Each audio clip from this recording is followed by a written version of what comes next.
പ്രിയപ്പെട്ട മുഅ്മിനീങ്ങളെ, വളരെയേറെ പവിത്രമായ ദിനരാത്രികളിലൂടെ നമ്മൾ കടന്നു പോകുമ്പോൾ അള്ളാഹുവിൻ്റെ പ്രകാശ സൃഷ്ടികളായ മാലാഖമാരുടെ ദുആ നമുക്ക് ലഭിക്കുവാൻ കാരണമായി തീരുന്ന ചില അഅ്മാലുകളെ കുറിച്ചാണ് നമ്മൾ ചർച്ച ചെയ്തുകൊണ്ടിരുന്നത്. അല്ലാഹു സുബ്ഹാനഹു വ തആല പ്രകാശ സൃഷ്ടികളായ ലാ യഅസൂന അല്ലാഹ മാ അമറഹും വ യഫ്അലൂന മാ യുഅ്മറൂൻ, അള്ളാഹുവിൻ്റെ കൽപ്പനയ്ക്ക് എതിര് പ്രവർത്തിക്കാത്ത ആ കൽപ്പനയെ യഥാവിധി അനുസരിക്കുന്നതായ ഒരു വിഭാഗം, ആ ആളുകളുടെ, ആ മലക്കുകളുടെ, ആ വിഭാഗത്തിൻ്റെ ദുആഇനെ അല്ലാഹു സുബ്ഹാനഹു വ തആല സ്വീകരിക്കുക തന്നെ ചെയ്യും. അങ്ങനെയുള്ളതായ മലക്കുകളുടെ ദുആ നമുക്ക് ലഭിക്കുക എന്ന് പറഞ്ഞാൽ വളരെ പ്രധാനപ്പെട്ട വിഷയമാണ്. ആ മലക്കുകളുടെ ദുആ ലഭിക്കുവാൻ കാരണമായി തീരുന്ന ചില പ്രവർത്തനങ്ങളിൽ പ്രധാനപ്പെട്ട ഒരു പ്രവർത്തനമാണ് രോഗസന്ദർശനം നടത്തുക എന്നുള്ളത്. ശുദ്ധമായ റമളാൻ മാസത്തിൽ പ്രത്യേകിച്ചും നമ്മുടെ കുടുംബാദികളുടെ, നമ്മുടെ ഉമ്മയുടെ, നമ്മുടെ ഉപ്പയുടെ, ബന്ധുമിത്രാദികളുടെ അടുക്കലേക്ക്, വേണ്ടപ്പെട്ടവരുടെ അടുക്കലേക്ക് നമ്മൾ പോകണം. അവരുടെ വിവരങ്ങൾ തിരക്കണം. അവർ രോഗിയാണെങ്കിൽ അവരെ സഹായിക്കണം. അവർക്ക് വേണ്ടുന്നതായ കാര്യങ്ങൾ നമ്മളൊക്കെ ചെയ്തു കൊടുക്കണം. അങ്ങനെ അവരെ കാണാൻ പോകലും സഹായിക്കലും ഒക്കെ നമ്മുടെ ബാധ്യതകളാണ്. എന്ന് മാത്രമല്ല, വിശുദ്ധമായ ഇസ്ലാമിൽ വലിയ പ്രാധാന്യമുള്ളൊരു കർമ്മമാണ് രോഗസന്ദർശനം നടത്തുക എന്ന് പറഞ്ഞാൽ. ഹബീബായ സയ്യിദുനാ റസൂലുള്ളാഹി സ്വല്ലല്ലാഹു അലൈഹി വസല്ലം തങ്ങൾ അവിടുന്ന് പറയുകയാണ്, മൻ ആദ മരീദ, ആരെങ്കിലും ഒരു രോഗിയെ സന്ദർശിച്ചാൽ നാദാ മുനാദിൻ ഫിസ് സമാ, ആകാശ ലോകത്ത് നിന്ന് വിളിച്ചു പറയപ്പെടും. ആകാശ ലോകത്ത് നിന്ന് ഒരു വിളിനാദം കേൾക്കും. എന്താണ്? തുബ്ത, അല്ലാഹു നിന്നെ അനുഗ്രഹിക്കട്ടെ, അല്ലാഹു നിനക്ക് നന്മ ചെയ്യട്ടെ. വഖാബ മംശാക, എത്ര അനുഗ്രഹമായ നടത്തമാണ് നീ നടക്കുന്നത്, അല്ലാഹു നിനക്ക് അനുഗ്രഹം ചെയ്യട്ടെ, നിന്റെ നടത്തത്തെ അല്ലാഹു സ്വീകരിക്കട്ടെ എന്ന് മലക്കുകൾ ദുആ ചെയ്യും. എന്ന് മാത്രമല്ല, വതബവ്വഅത മിനൽ ജന്നതി മൻസില, സ്വർഗ്ഗത്തിൽ നിനക്ക് വേണ്ടി റബ്ബ് തആല ഒരു കൊട്ടാരം, ഒരു വീട് തയ്യാറാക്കിയിട്ടുണ്ടെന്ന് മാലാഖമാരാൽ പറയപ്പെടുമെന്ന് സയ്യിദുനാ റസൂലുള്ളാഹി സ്വല്ലല്ലാഹു അലൈഹി വസല്ലം. ചെയ്യുന്ന പ്രവർത്തനം നിസ്സാര പ്രവർത്തനമാണ്. ചെറിയൊരു കാര്യങ്ങൾ കൊണ്ട് നമുക്ക് വലിയ നേട്ടമാണ്. നമ്മളെ പ്രിയപ്പെട്ടവരൊന്ന് രോഗസന്ദർശനം നടത്തുക, അവരുടെ പ്രയാസത്തിൽ നമ്മളൊന്ന് പോയി കാണുക. വിശിഷ്യായി റമളാനിൽ നമ്മൾ നോമ്പ് കാണാനെന്ന് പറഞ്ഞു പോകുന്നൊരു പതിവ് പണ്ട് മുതലുണ്ട്, നോമ്പ് കാണൽ. അങ്ങനെ നോമ്പ് കാണാൻ വേണ്ടി നമ്മൾ പോകുമ്പോൾ അവരുടെ വിവരങ്ങൾ അന്വേഷിക്കലും അവർക്ക് വേണ്ടുന്നത് ചെയ്തു കൊടുക്കുകയും ചെയ്യുക എന്ന് പറഞ്ഞാൽ വലിയ പ്രവർത്തനമാണ്.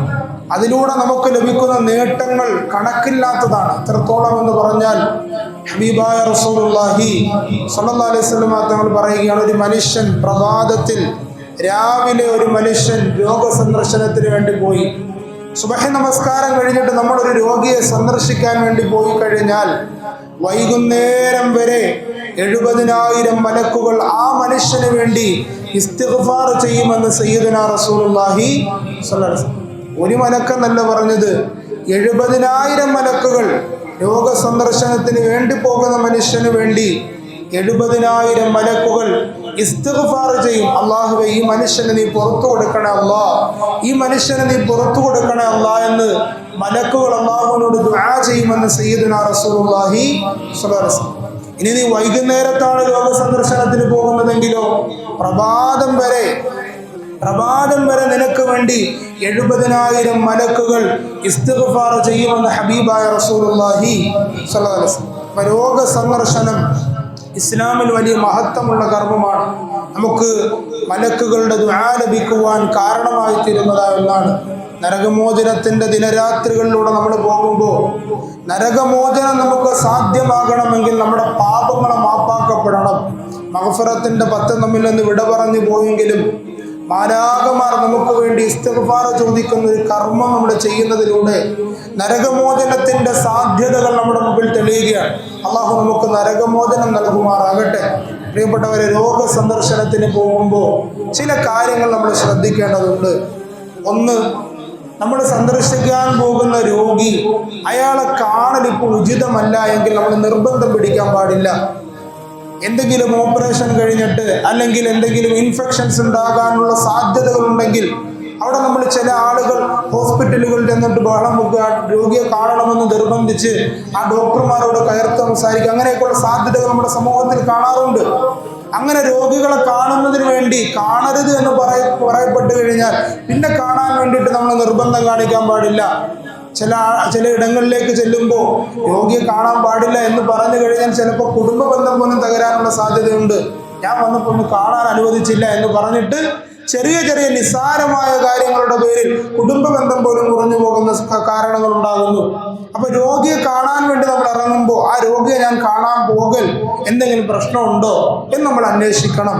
പ്രശ്നമൊന്നും ഇല്ല, നമ്മൾ ചെല്ലൽ കൊണ്ടൊരു കുഴപ്പവും ഇല്ല എങ്കിൽ മാത്രമായിരിക്കണം ആ രോഗിയെ കാണാൻ വേണ്ടി നമ്മൾ ഇറങ്ങിത്തിരിക്കേണ്ടുന്നത്. അതിനോടൊപ്പം തന്നെ ആ രോഗിയുടെ അടുക്കലേക്ക് നമ്മൾ ചെന്നു കഴിഞ്ഞാൽ ഒരുപാട് സമയം അവിടെ അങ്ങ് ചെലവഴിക്കാൻ പാടില്ല.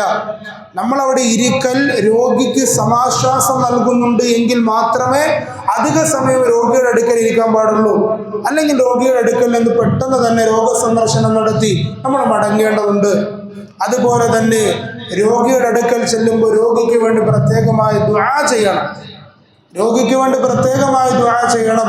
അള്ളാഹുവിന്റെ പ്രവാചകർ സയ്യിദുനാ റസൂലുള്ളാഹി സ്വല്ലല്ലാഹു അലൈഹി വസല്ലം തങ്ങൾ സ്വഹാബാക്കളിൽ ആരെങ്കിലും രോഗിയായി കിടക്കുകയാണെങ്കിൽ അവരെ സന്ദർശിക്കുന്ന വേളയിൽ അവരുടെ ശരീരത്തിലേക്ക് കൈവച്ചുകൊണ്ട് മുത്തുനബി ദുആ ചെയ്യും. അല്ലാഹുമ്മ അദ്ഹിബിൽ ബഅസ റബ്ബൻ നാസ് ഇശ്ഫി അൻത ശാഫി ലാ ശിഫാഅ ഇല്ലാ ശിഫാഉക ശിഫാഅൻ ലാ യുഗാദിറു സഖമൻ വലാ അലമ. അല്ലാഹുവേ, ഇദ്ദേഹത്തിന്റെ രോഗം നീ ശിഫയാക്കി കൊടുക്കണം, നീയാണ് ഈ രോഗത്തെ നൽകിയത് എന്നർത്ഥം വരുന്നതായ ദുആ ഹബീബായ റസൂലുള്ളാഹി സ്വല്ലല്ലാഹു അലൈഹി വസല്ലം തങ്ങൾ ചെയ്യുമായിരുന്നു.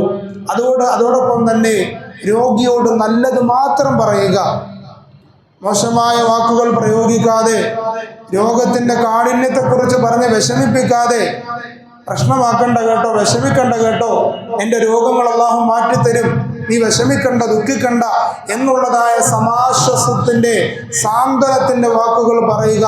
അല്ലാഹു സുബ്ഹാനഹു വ തആല തൗഫീഖ് നൽകി അനുഗ്രഹിക്കുമാറാകട്ടെ.